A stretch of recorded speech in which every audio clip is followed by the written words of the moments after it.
हा news channel बिकाऊ media आहे, हा न्यूज चॅनल गोदी मीडिया आहे. गोदी मीडियाला कधी गुन्हे पडले नाही असं म्हणतात आणि युट्यूबरला सगळ्यात जास्त गुन्हे फेस करायला लागतात किंवा त्यांचे अकाउंट सस्पेंड होतात. आम्ही जे पाहिलं ना, युट्यूबर हा जास्त फिरतो आणि बातम्या देतो, पण नॅशनल लेवलचा पत्रकार हा तेवढ्या बातम्या देत नाही.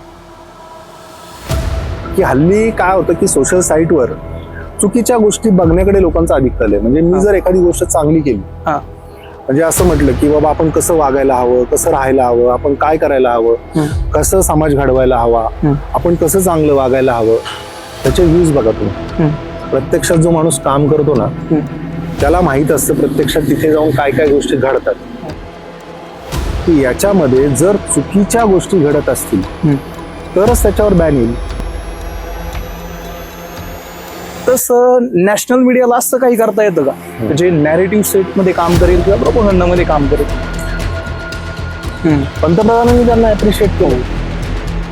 माणसामध्ये देव आणि राक्षस दोन्ही आहे. सोशल साईटवर प्रत्येकाला अलाउड आहे आता. त्यांनी स्वतःचं अकाउंट काढावं, करायला सुरुवात करावी. फेक अकाउंटवर ट्रोल का करतात? सुदैवाने छत्रपती शिवाजी महाराजांच्या काळात ही सोशल साईट नव्हती. नक्कीच. काय वाटतं तुम्हाला, आपले जे केंद्रीय शिक्षण मंत्री आहेत धर्मेंद्र प्रधान राजीनामा देतील?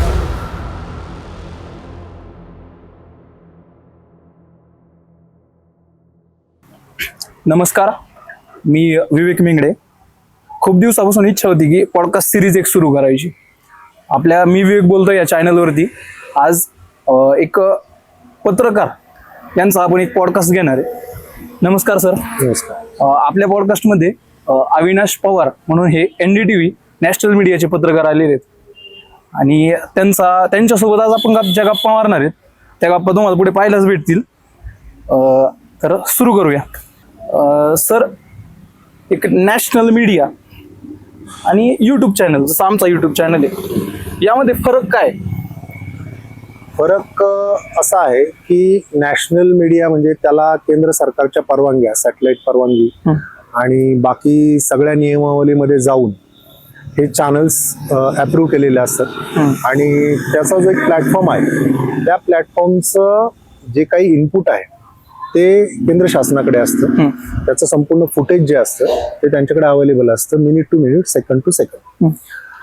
आणि याच्यावर पुढे कायदेशीर काही कारवाई होऊ शकते किंवा काय करायचं काय नाही करायचं, म्हणजे समाजविघातक गोष्टी ज्या आहेत त्याचं प्रसारण किंवा ज्याच्यामुळे एखादी गोष्ट नाही का देशाला घातक ठरू शकते, अशा गोष्टीचं हे सगळ्या नियमावली असतात. त्याच्यात आपण जर बारकाईने गेलो तर खूप मोठी नियमावली. तसं सोशल साईटच्या बाबतीत जर आपण पाहिलं, म्हणजे युट्यूब, फेसबुक हे जे तुम्ही म्हणताय, तर सोशल साईटच्या बाबतीत असं आहे की एक प्लॅटफॉर्म आहे गुगलचा किंवा मेटाचा.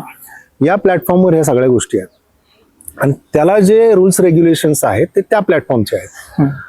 अर्थातच याला सुद्धा कुठेतरी आपलं जे गव्हर्नमेंट आहे ते भारतात जे प्रसारण होतं त्याच्यावर त्यांचा अंकुश असतोच, नाही असं नाही.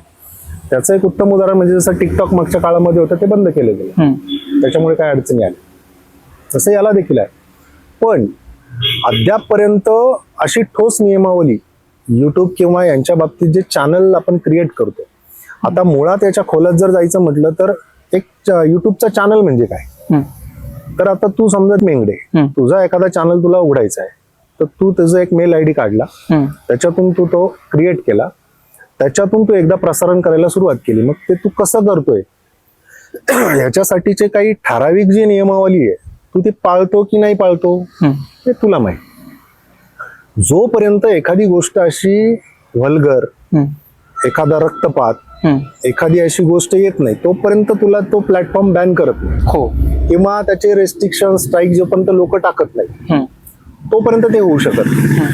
तसं याच्या बाबतीत एखाद्या व्यक्तीने मी बातमी चुकीची प्रसारित केली हे कोर्टात घेऊन गेला तर मला त्याला उत्तर द्यायला कोर्टात जावं लागेल. नॅशनल मीडियामध्ये बऱ्याच पत्रकारांना असंही फेस करायला लागले की तुम्ही चुकीची बातमी दिली म्हणून तुम्हाला कोर्टात जावं लागले. सर, म्हणजे आता एक तुमचा एक शो आहे NDTV वाल्यांचा, आपकी अदालत, तसंच आपण एक तुम्हाला आपकी अदालत सारख्या शो मध्ये बसवलंय असं समजा. चालेल.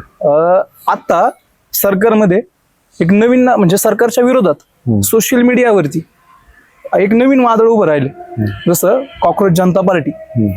हे फक्त सोशल मीडियामध्ये तयार झालेलं वादळ आणि ते आज जंतर मंतरवरती आंदोलन करत आहे. तर ह्या आंदोलनाचं कव्हरेज हे नॅशनल मीडिया करत नाही असा आरोप होतो नॅशनल मीडियावरती. तर मग याच्या माग नक्की कारण काय आहे की जे नॅशनल मीडिया आहेत हे कमीत कमी तिथे दिसतात? त्याच्यामध्ये आता सगळ्यात महत्वाची गोष्ट, नॅशनल मीडियाच्या बाबतीत प्रत्येक चॅनल्स जे आहे त्याचे अजेंडा आहेत. आता तो अजेंडा कोण चालवतं, ते जे काही प्रमुख असतील ते.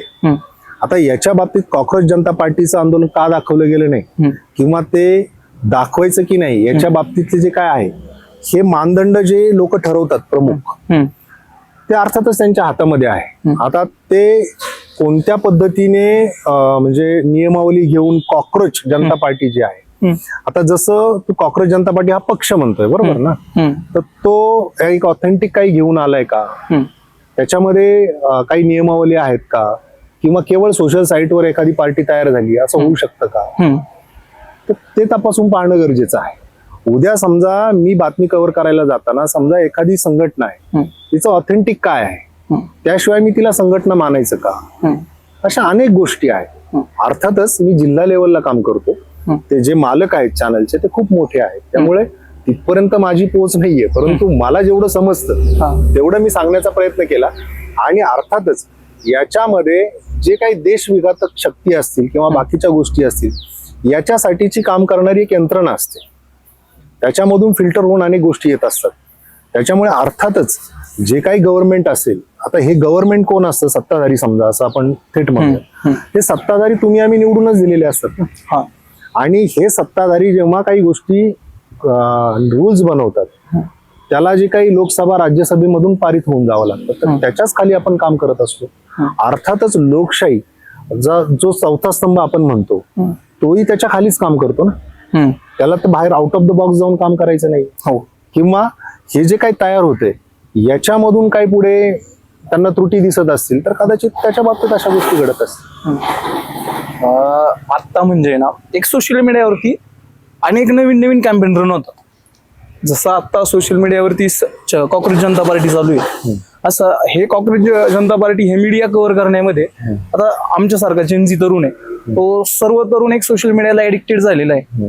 रील्स पाहणार, रील्स वरून एक मत बनवणार आणि त्याला बेसिकली प्रोपोगंडा म्हणतात किंवा नॅरेटिव्ह सेट म्हणतात. तसं नॅशनल मीडियाला असं काही करता येतं का जे नॅरेटिव्ह सेट मध्ये काम करेल किंवा प्रोपोगंडा मध्ये काम करेल? नाही, आता याच्या बाबतीतलं एखादा नॅरेटिव्ह सेट करणं म्हणजे काय, तर अर्थातच कोणाच्या तरी बाजूने बातमीदारी करणं. तो नॅरेटिव्ह सेट करण्यासाठी हे असं असं आहे ते करणं, आणि ह्या गोष्टी शक्यतो नॅशनल मीडियामध्ये होत नाही.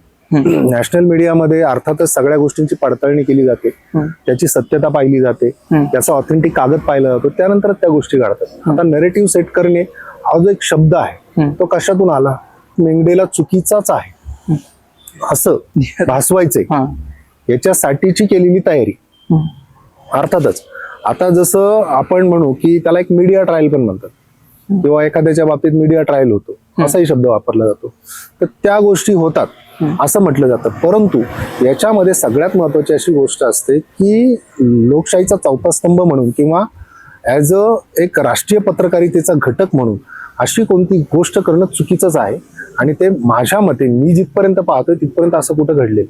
एक नॅशनल पत्रकार आणि युट्यूब चॅनल ओनर, जसं आमच्यासारखे युट्यूब चॅनल, यामध्ये जसा फरक निघतो व्हॅलिड इन्फॉर्मेशनचा, याची नॅशनल पत्रकारांना थोडी जास्त माहिती असते, युट्यूब चॅनल थोडी कमी माहिती असते. काय असतं की नॅशनलची पत्रकारिता करणारा पण माणूसच असतो आणि युट्यूबची चॅनलची पत्रकारिता करणारा पण माणूस आहे. आता नॉलेजचा पार्ट कुठे येतो तर त्याचा अभ्यास किती आहे.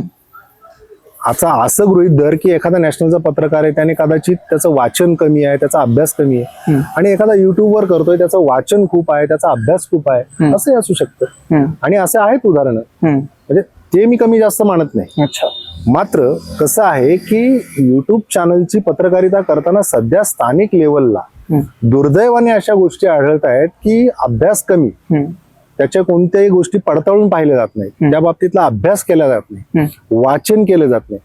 केवळ त्याचं एक ग्लॅमरस अट्रॅक्शन आहे म्हणून प्रत्येकाला तिथे यायचं, माझा एक चॅनल हवा, मग चॅनल असल्यावर काय होतं, ते संबंधित कार्डचा चुकीचा वापर करता येतो.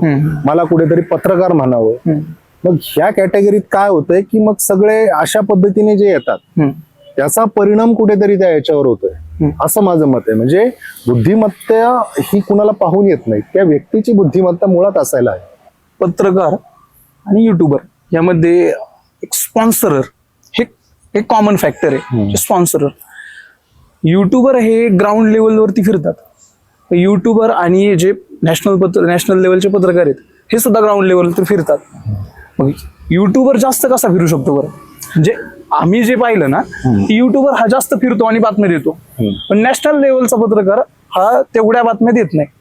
आता अर्थातच, आता जर नॅशनलचं तुम्ही म्हणत असाल तर आमच्याकडे किती तास असतात, या तासामध्ये कोणत्या बातम्यांना किती स्थान द्यायचं याचा एक पूर्ण वेळापत्रक ठरलेलं असतं. आता अर्थात आता पाऊस होतोय तर पावसामध्ये धरणं किती भरली आहेत, पावसामध्ये कुणाच्या काही नुकसानी झाल्या आहेत का, पावसामध्ये काय अजून अडचणी आल्या आहेत का, किंवा पावसात खंड पडलाय, शेतकऱ्यांच्या पेरण्या रखडल्या आहेत, हे जे सामाजिक प्रश्न आहेत याच्यावर अधिक बोललं जातं. अर्थातच राज्यव्यापी किंवा देशव्यापी किंवा ह्या गोष्टींवर जास्त फोकस केला जातो. याच्यासाठी टार्गेट्स पण दिले जातात की आत्ता काय परिस्थिती आहे, असे किंवा एखादी राजकीय परिस्थिती बदलत असेल, नॅशनल काँग्रेस पार्टी एकत्र येत आहेत, शिवसेनेमध्ये कुठेतरी फूट पडली आहे, 6 खासदारांचं बंड झालंय, तर त्याच्या बाबतीतल्या काय घडामोडी आहेत त्याच्यावर कुठेतरी फोकस करायचं. आता अर्थात जर ह्या गोष्टी असतील तर उद्या एखादा कुठे दरोडा पडलाय तिथे मी ताबडतोब पळत जाऊ शकतो का? नाही.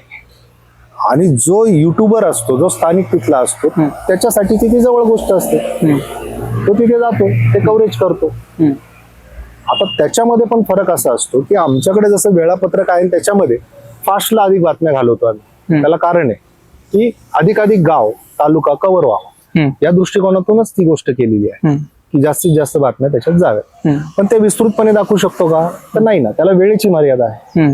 बरं, 36 जिल्ह्यांमधल्या जर 36 गोष्टी आणि त्याही 5-5 मिनिटाच्या, तर एका दिवसात कव्हर होतील का? नाही.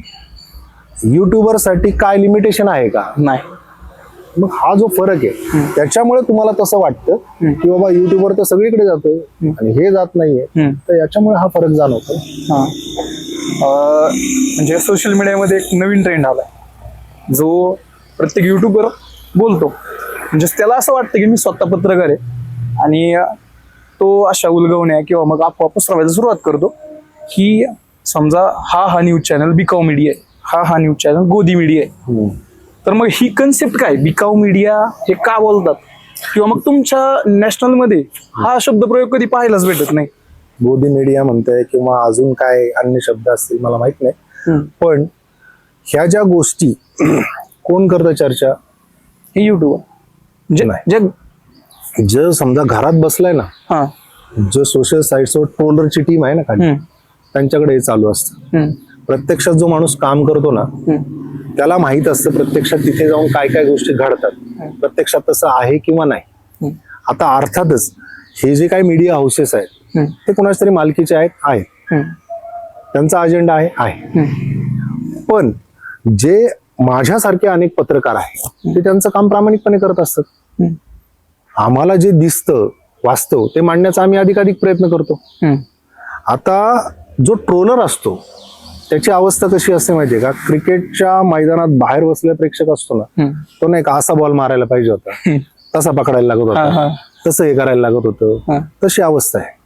आता काय होतं की प्रत्यक्षात याच्यात यायचं. आता जसं एखादा ट्रोल करतोय, नाही ते त्याचं नाव का घेत नाही, त्याची बातमी का करत नाही, सोशल साईटवर प्रत्येकाला अलाउड आहे. आता त्याने स्वतःचं अकाउंट काढावं, करायला सुरुवात करावी.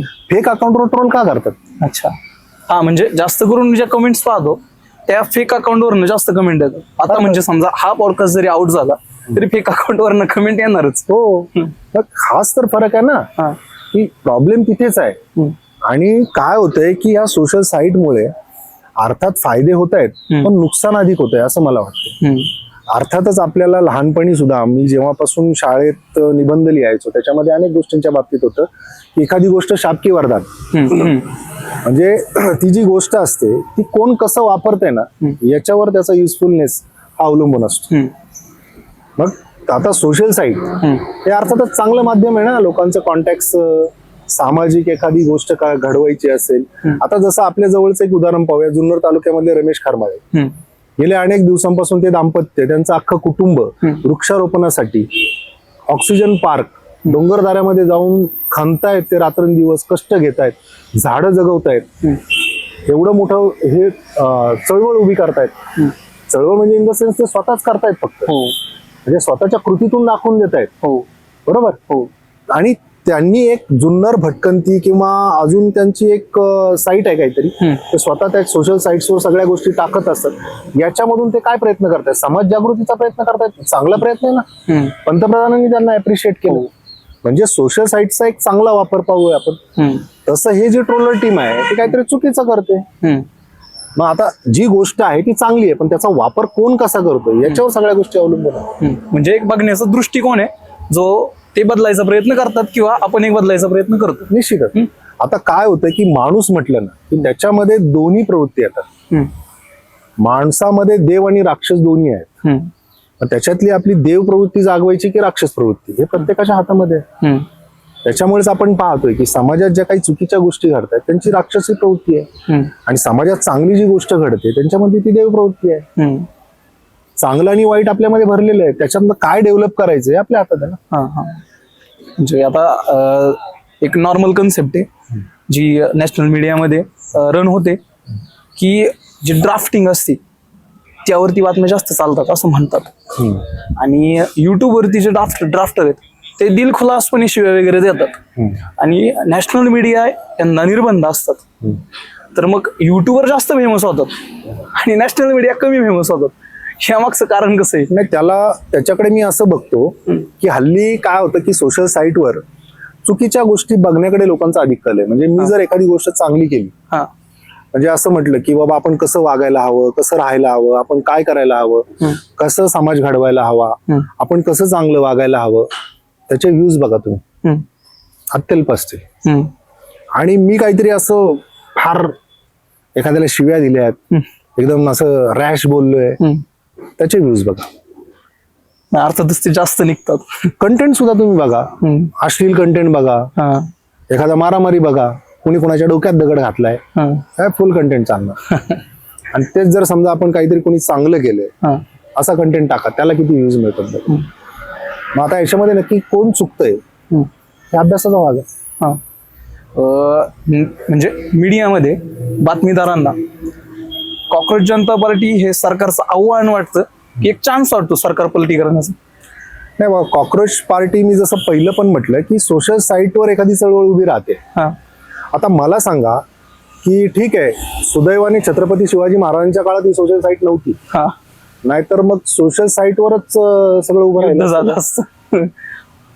तलवारी कुणी हातात घेतल्या असत्या, गनिमी कावा कुणी केला असता, युद्ध कुणी लढलं असतं. आत्ता दुर्दैवाने आपण पाहतोय की हे जे काय आपण सोशल साईट्सवर पाहतो हे प्रत्यक्षात कुठे आहे? प्रत्यक्षात जर एखादी चळवळ उभी करायची म्हटलं मी तर त्यासाठी किती हात पुढे येतात. आपण एक छोट्या गावाचंच उदाहरण बघू. एखाद्या गावात एखादी चांगली गोष्ट करायची, आपल्याला एखादा रस्ता तयार करायचा, पूर्वी एक श्रमदानाची एक काहीतरी होती योजना, तसं एखादी गोष्ट समजा आपण करायची म्हटलं आणि लोकांना बोलवलं कामाला, किती लोक येतात? नाही, खूप कमी असतात, 5-10. मग आता हे सोशल साईटवर बसल्या बसल्या फिंगर्स चालवण्याची गोष्ट आहे, ती फार इझी आहे, तीच मला सोपी वाटते.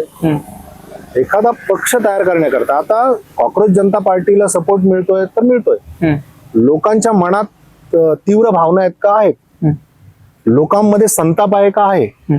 लोकांना चांगलं काय करायचंय का? करायचंय. पण यासाठी जी एक विरोधकाची मोठी स्पेस तयार झाली खरं तर लोकशाहीच्या दृष्टीने खूप घातक आहे. अर्थातच विरोधक हा असायलाच हवा, पण तशी एकही पार्टी, एखादं कोणी असा फेस दुर्दैवाने दिसत नाहीये, त्यासाठी तयार होत नाहीये. शिवाजी महाराज दुसऱ्याच्या घरामध्येच झाले पाहिजेत अशी जी काय भावना आहे ती चुकीची आहे ना. छत्रपती शिवाजी महाराज घडले, जिजाबाईंनी त्यांना त्या पद्धतीने सगळे त्यांची जी काही तयारी आहे ती केली. ठीक आहे, आपल्या घरांमधून सुद्धा आपल्याला अशा पद्धतीने संस्कार, आपल्या पद्धतीने तिथे अशी समाजाची जडणघडण होण्यासाठी आता खरी गरज आहे. आज जे पाहतोय आपल्या आजूबाजूला फार वाईट चाललंय, आणि त्याच्यासाठी एक मोठी चळवळ उभी होण्याची गरज आहे आणि निश्चितच तो स्पेस आहे ना. ट्रोलिंग करणं सोपं असतं, अगदी काम करणं अवघड आहे. नक्कीच. काय वाटतं तुम्हाला, आपले जे केंद्रीय शिक्षण मंत्री आहेत धर्मेंद्र प्रधान राजीनामा देतील? नाही, आता त्यांच्या बाबतीतलं मी नाही सांगू शकत कारण माझी तेवढे म्हणजे पोच अनुभव नाहीये. तुमचा एक. पण आता जे काही घडलंय ते चुकीचं आहे. हा. त्याच्या बाबतीत त्यांनी राजीनामा द्यायला हवा की नको तर द्यायला हवा.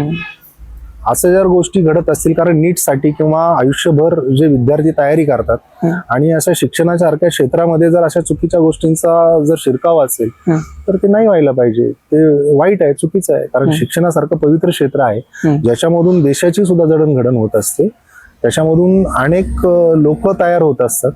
तर तिथे अशा पद्धतीने चुकीचं होत असेल तर त्याच्यावर कारवाई व्हायलाच पाहिजे.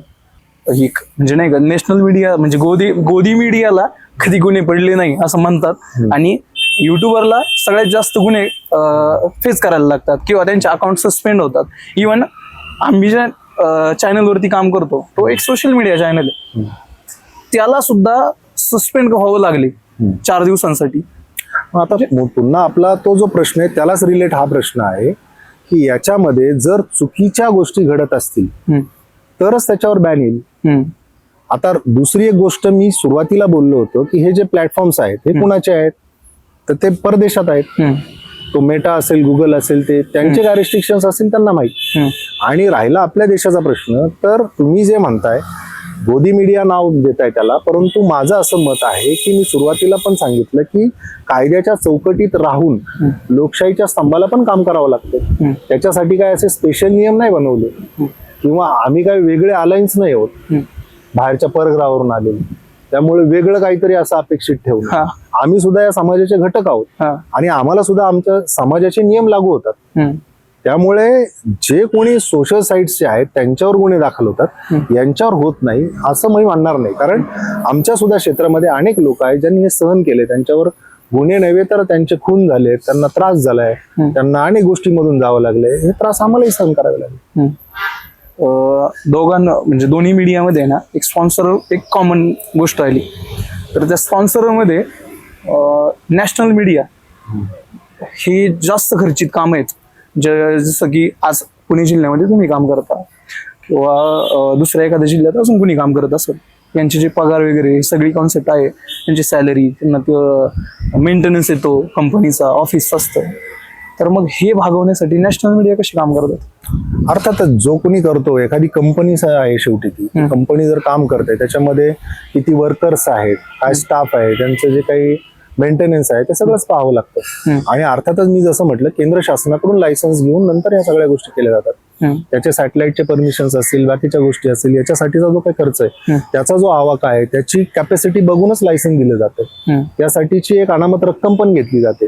रक्कम कोण देत, म्हणजे गव्हर्नमेंट देतं की कंपनीचा मालक देणार? अच्छा, म्हणजे याला चालू करायचे. जसं तुम्ही सोशल साईट्सवर एखादं युट्यूब चॅनल उघडायचे, त्याला मला काय भांडवल आहे? नाही, एक स्वतःचा कॅमेरा, आणि आजकाल कॅमेरा सुद्धा नाही, मोबाईलवरच आहे. हो.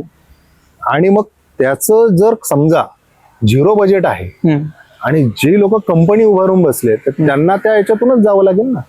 त्यांचे सगळे खर्च आहे, त्यांच्या बाकीच्या गोष्टी आहेत, आणि अर्थातच त्यांना सुद्धा बाकीच्या गोष्टी मेंटेन करण्यासाठी जाहिराती वगैरे गोळा कराव्याच लागतात. सिंपल आहे. शेवटाकडे जाऊ. जसं तुमचा एक एवढा वर्षांचा अनुभव आहे, म्हणजे एक बायस्ड पत्रकार आणि एक चांगला पत्रकार, यामधला फरक कसा ओळखायचा? आता याच्यामध्ये काय होतं की हा फरक ओळखणं एवढं अवघड काम नाहीये ना. ज्या वेळेस पण तुम्ही एखाद्याची बातमीदारी पाहता तर ते सोशल साईट्सवर सुद्धा कंटेंट कोणतं चालतं ज्याच्यामध्ये खऱ्या अर्थाने विश्वासार्हता आहे, ज्या कंटेंटमध्ये तेवढी पात्रता आहे. आता समाजामधला एखादा जो प्रश्न आहे तो प्रभावीपणे मांडणं, त्या गोष्टी तशा दाखवणं, त्या 4ही अँगलने तपासून अशा पद्धतीने प्रेझेंट करणं, मग त्याच्या अगदी व्हिडिओज पासून सगळ्या गोष्टी येतात तर प्रेझेंट होण्यापर्यंत. आणि बाकी जी पत्रकारिता आहे ते शेवटी त्या गोष्टी चीपच असतात ना. ते कुठेतरी कॉपी पेस्ट असणं, कुठेतरी आपलं काम कम्प्लीट करणं असणं किंवा हे, आणि तेही कुठेतरी दिसतच ना. म्हणजे काय होतं की जे खोटं असतं किंवा खरं असतं याच्यामधला फरक हा फारसा नसतो. हम्म, आणि तो ओळखायला माझ्या मते समाज जो आहे ना तो प्रगल्भ आहे. हम्म, समाजाला काही सांगावं नाही लागत, हम्म. तो बरोबर ओळखतो आणि त्याच पद्धतीने आपल्याला त्याच्या रिॲक्शन्स येतात. एक दोन प्रश्न घेऊ, म्हणजे रॅपिड फायर राऊंड सारखे थोड्या एक दोन शब्दांमध्ये उत्तर. एक पत्रकार म्हणून तुम्हाला कोणता पत्रकार आवडतो? राहुल कुलकर्णी. का बरं? मी गेल्या अनेक वर्षांपासून पाहतोय, त्यांनी खूप अभ्यासपूर्ण पत्रकारिता केली आहे. त्यांनी अनेक गोष्टींवर म्हणजे अभ्यासातून त्यांनी त्याच्यावर प्रभुत्व मिळवलंय. आणि त्यांचं जे काही असतं म्हणजे मांडणी ती अधिक उत्तम पद्धतीने असते. अभिव्यक्ती स्वातंत्र्य याचा गैरवापर केलाय का कधी पत्रकारांनी? होतोय. हो, आता खूप मोठा गट आहे, हा त्यामुळे एखाद्या व्यक्तीचं नाव मी नाही घेऊ शकत. हा म्हणजे एक ग्रुप आहे. कारण हे जे काही चाललंय सोशल साईट्सवर, मी त्याच उदाहरण देईल ना, हा की आता कुणी असलं तर एक उघडतोय ते आणि ते मग त्याची विश्वासार्हता टिकून राहत नाही आणि मग त्याचे गैरफायदे घेतले जातात. हे इथूनच होतंय ना. मी तेच म्हणतोय ना परत की नॅशनलला काय होतं की बाइंडिंग आहे, त्याला नियम अटी Limitations आहेत आहेत. आणि सोशल साईटवर दुर्दैवाने काहीच नियम अटी नाहीत ना, त्याच्यामुळे ते होतं. सोशल साईट्सवर पत्रकारिता करणं सोपं की नॅशनल वरती? नाही, असं पत्रकारिता करणं इथे सोपं का तिथं नाही. जर खरी पत्रकारिता करायची म्हटलं तर दोन्ही ठिकाणी तेच मानदंड आहे. अवघड आहे. हा, ते पाळायचे की नाहीत हे ज्याचा त्याचा प्रश्न आहे. पण नॅशनलच्या बाबतीत शेवटी परत नियमावली येते, तिथे तो त्या चौकटीत राहतो तरी. तसं इथे तो थोडासा बायस कुठेतरी जाऊ शकतो. हा, एक पत्रकाराने कधी एका पार्टीचा उल्लेख करून किंवा म्हणजे नाही का एका बाजूने बोलणं हे योग्य आहे किंवा अयोग्य आहे? अयोग्य आहे ना. सामान्य माणूस हाच त्याचा चष्मा असायला हवा. हा. आणि ज्या पद्धतीने पत्रकारिता ही आरसा असावी. आरशाचं काम काय असतं? तुम्ही जसे खरं असाल दाखवा. तसं दिसेल, तेवढंच काम आहे पत्रकारितेचं. तर हे होते NDTV पुणे जिल्ह्यामध्ये काम करणारे एक पत्रकार, ज्यांनी अनेक अनुभव घेतले, ज्यांनी ABP माझामध्ये काम केलं, सातारा जिल्ह्यात सुद्धा काम केलं आणि आता पुणे जिल्ह्यामध्ये NDTV या न्यूज चॅनलला कामाला आहेत. अशाच अनेक नवीन माणसांचे एक्सपिरियन्स आपण घेणार आहोत. भेटूया पुढच्या एका नवीन व्हिडिओत एका नवीन व्यक्तीसोबत किंवा एखाद्या नवीन रिसर्च सोबत. धन्यवाद.